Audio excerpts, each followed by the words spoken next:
नमस्कार, स्वागत है आप सभी का प्रातः दर्पण न्यूज के खास कार्यक्रम भाई बहन के अटूट रिश्ते का बंधन रक्षाबंधन में। मैं हूं आपके साथ अनीशा। रक्षाबंधन का त्योहार भाई बहन के पवित्र रिश्ते का त्योहार माना जाता है। इस दिन बहनें अपने भाई की कलाई पर राखी बांधती हैं और उनकी लंबी उम्र की कामना करती हैं और भाई अपनी बहन को उपहार भेंट करते हैं और उनकी रक्षा का प्रण लेते हैं। आज हमारे स्टूडियो में मौजूद हैं पंडित सुनील जी महाराज जी।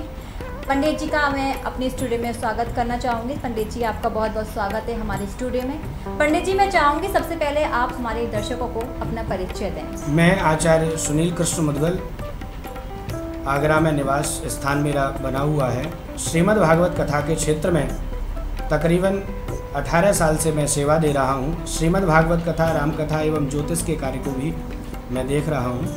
ठाकुर जी की कृपा से मैं आगरा में रह करके जन जन तक श्री राधा माधव सेवा समिति के माध्यम से लोगों का सेवा का उत्तरदायित्व भी निभा रहा हूँ। जी पंडित जी, जैसे कि रक्षाबंधन का त्यौहार चल रहा है तो मैं जानना चाहूँगी आपसे, आप हमारे दर्शकों को बताइए रक्षाबंधन के महत्व के बारे में।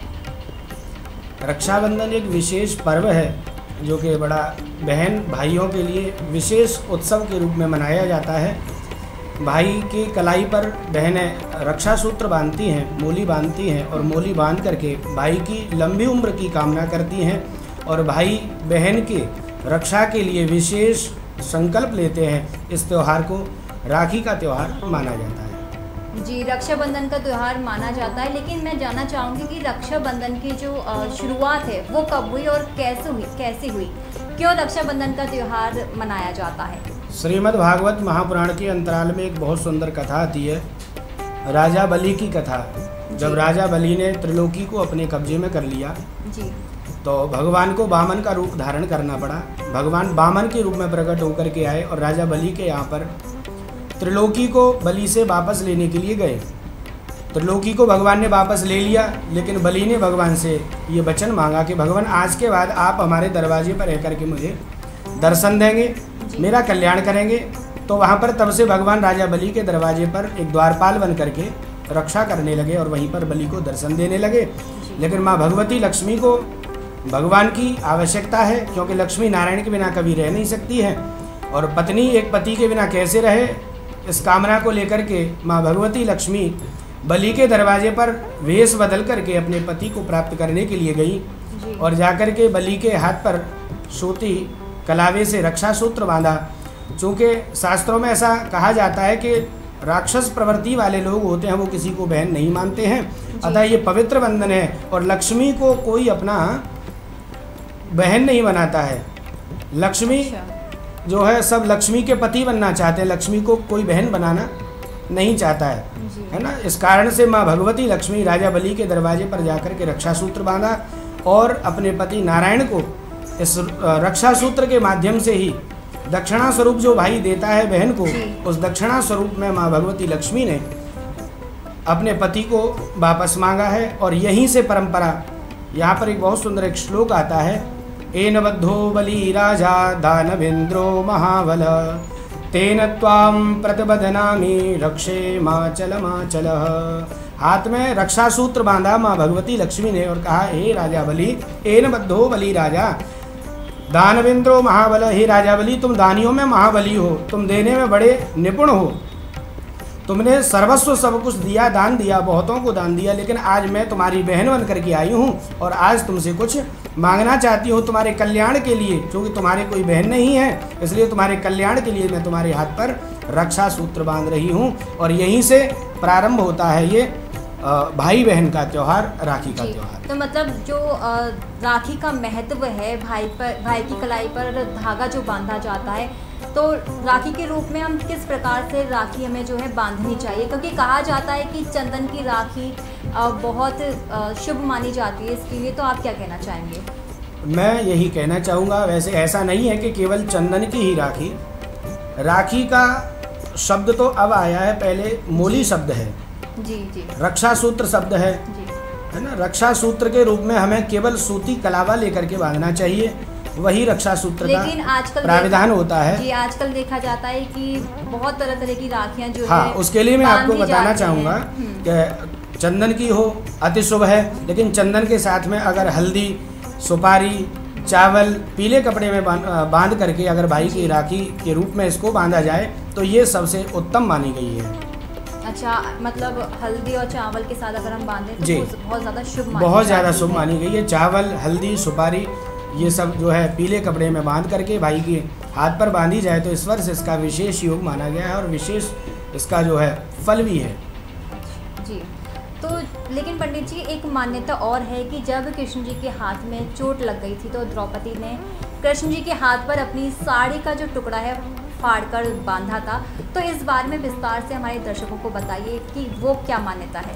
कथा बड़ी सुंदर आप खोज के लाए हैं, तो इसके लिए आपको बहुत बहुत धन्यवाद। चूँकि आप शास्त्र को पढ़ रहे हैं जी। किसी के माध्यम से, चाहे वो गूगल का माध्यम हो, चाहे वो जी, बहुत सी पौराणिक, मान्यता हाँ, है, उन मान्यताओं तो में से एक ये भी हाँ, मैं मानी बताना जाती चाहूँगा है। ऐसा नहीं है ये मान्यता, लेकिन इसको हम नकार भी नहीं सकते हैं। जी। मान्यता ये कहीं किसी शास्त्र में नहीं आई है कि ये मान्यता रक्षाबंधन के लिए प्रेरित है। रक्षाबंधन के लिए अगर ये हाँ, मान्यता ऐसा मानी नहीं जाती है, परंतु इसको हम मान सकते हैं चूँकि द्रौपदी जी भगवान कृष्ण को सखा रूप में देखती थी। जी, जी, सखा और सखी जी। का भाव होने के कारण एक दिन भगवान की उंगली में जब चोट लगी तो सब लोग जो है वैद्य को ढूंढते रहे, लेकिन अपनी वेश कीमती साड़ी को उन्होंने जो है उनकी उंगली से बांधा था, ना कि हाथ से।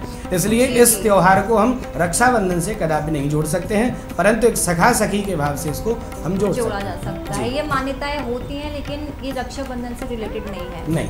जी, तो अगर मैं मुहूर्त की बात करूं तो कौन सा मुहूर्त रक्षाबंधन के लिए शुभ है, राखी बांधने के लिए शुभ है? क्योंकि इस बार 2 तारीख पड़ रही हैं, 30 अगस्त और 31 अगस्त। लोग बहुत ज़्यादा जो है असमंजस में पड़ गए हैं कि कब रक्षाबंधन जो है सेलिब्रेट करें, मनाएं। और भद्रा भी पड़ रही है, भद्रा भी पड़ रही है, तो किस दिन मुहूर्त अच्छा है? देखिए, 30 तारीख को रक्षाबंधन का त्यौहार मनाया जाएगा और मनाना चाहिए, ये शास्त्र सम्मत है। हम इसको अगर समझना चाहें पूर्णतः तो वैसे 10:58 पर 30 तारीख को पूर्णिमा लग रही है, लेकिन उसी के साथ में भद्रा का भी प्रवेश है। जी। तो ऐसा कुछ लोगों का मानना है कि भद्रा में राखी का त्यौहार नहीं मनाना चाहिए, लेकिन धर्म जी, सिंधु ऐसा कहा जाता है एक्चुअली कि जब जी। भद्रा लग जाती है तब राखी नहीं बांधनी चाहिए। भद्रा में वो 2 अशुभ कार्य माना नहीं करने जाता है। चाहिए। भद्रा में 2 कार्य नहीं करने चाहिए। धर्म सिंधु और निर्णय सिंधु में आया है भद्रा में 2 कार्य ना करें, एक तो फाल्गुनी और एक श्रावणी। अच्छा। होली नहीं जलानी चाहिए। और श्रावणी एक जो ब्राह्मणों का कर्म होता है, यज्ञोपवीत बना करके ब्राह्मण नदी के किनारे बैठ करके पूजन करते हैं, उस कार्य को श्रावणी कहा जाता है, उस कार्य को भद्रा में नहीं करना चाहिए। अतः रक्षाबंधन के लिए कहीं स्पष्टतः किसी भी शास्त्र में नहीं दिया गया है कि रक्षाबंधन नहीं मनाना चाहिए, परंतु फिर भी हम जो है अपने से बड़ों की बात मानते हुए अगर इस बात को भी विचार करें तो भद्रा के कई एक रूप होते हैं। जी। तो उन रूपों का ध्यान रखते हुए भद्रा कहाँ निवास करती है, कैसे करती है, इस पर पूरा अगर विचार किया जाए तो भी हम इस निष्कर्ष पर पहुंचेंगे कि 31 को न मना करके 30 को मनाएं। अगर दूसरे प्रकार से समझें तो 31 तारीख को पूर्णिमा केवल 7:06 तक है, जो कि केवल 2 मुहूर्त व्यापिनी है। शास्त्र कहते हैं त्रिमुहूर्त व्यापिनी अगर कोई तिथि होती है तो उसको मान्य किया जाता है। त्रिमुहूर्ति नहीं है तो इस दूसरे दिन जो है पूर्णिमा को मान्य नहीं किया गया है। और रक्षाबंधन का त्यौहार स्पष्टतः ब्रह्म वैवर्तक पुराण में लिखा हुआ है कि रक्षाबंधन का त्यौहार केवल और केवल पूर्णिमा में मनाना चाहिए। जी, हाँ। और उदया अमावस और अस्त की पूर्णिमा हमेशा से मान्य रही हैं और मान्य रहेंगी, ये हमारे सिद्धांत है, हमारे बुजुर्गों की ऐसी कहावत है और शास्त्र सम्मत ये बात है। इसलिए अस्त की पूर्णिमा 30 तारीख को होने के कारण एक दिन पूर्व 31 को कोई ऐसा विधान नहीं है जिस विधान को लेकर के हम जो है 31 को मना सकें। 30 तारीख के लिए एक नहीं अनेकों प्रमाण हमारे पास में रखे हुए हैं जिनको शास्त्र सम्मत मान करके 30 तारीख को हमें मनाना चाहिए। जी, तो अगर कोई सोच रहा है कि भद्रा पड़ रही है तो हमें रक्षाबंधन नहीं मनाना चाहिए 30 तारीख को, तो ऐसा कुछ नहीं है। 30 तारीख को मना सकते हैं, शुभ मुहूर्त 30 तारीख का है। जी, जी। जो भी असमंजस में है तो आप 30 तारीख को मना सकते हैं। अगर आप सोच रहे हैं कि 30 को मनाएं या 31 को मनाएं, अगर किसी के जहन में ये बात आ रही है कि कब मनाएं तो आप 30 तारीख का रक्षाबंधन मना सकते हैं। स्पष्टतः शास्त्रों में कहा गया है कि भगवान भोलेनाथ की पूजा करने से, सेवा करने से जी।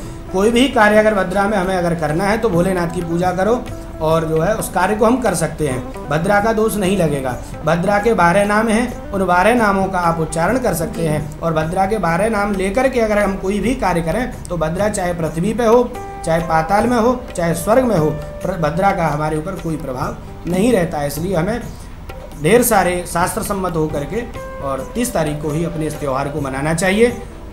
जी, तो पंडित जी मैं पूछना चाहूँगी कि रक्षाबंधन का त्यौहार तो हम मनाते हैं, उसकी कोई विधि विधान है कि इस तरीके से हम मना सकते हैं? विधि विधान के लिए ये कोई ऐसा पूजा पाठ नहीं है जिसे हम विधि विधान के साथ में जोड़ सकें।